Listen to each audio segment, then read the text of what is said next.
Detuvieron a un fiscal de Quindú supuestamente por recibir coima por $15.000. El monto era para finalizar un proceso judicial según la denuncia. Capturaron al fiscal en Quindú en un operativo encabezado por su colega René Fernández. El detenido se llama César Garay Azucas. La investigación comenzó con la denuncia del abogado César Bóveda, representante de un ciudadano español imputado.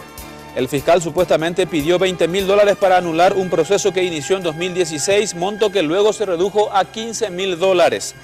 El detenido manifestó que fue citado por el abogado para dialogar, nada más. Aseguró desconocer de dónde salió el dinero y alegó que como Ministerio Público el Ministerio Público no tiene forma de cerrar el proceso. Ocurrió en una estación de servicios donde se habría encontrado con el hombre que hacía de nexo entre las partes para la entrega del dinero. Una denuncia en cohecho pasivo agravado es la denuncia.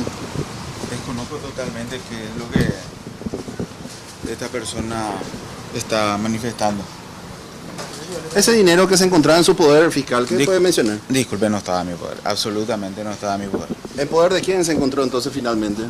En poder de una persona que estaba en ese lugar, en su vehículo, y él tenía, no sé cómo atribuyen que estaba en mi poder en absoluto, en absoluto. Esa persona que tenía el poder, el dinero en su poder, ¿mantiene algún vínculo con usted? ¿Lo conoce a usted, fiscal?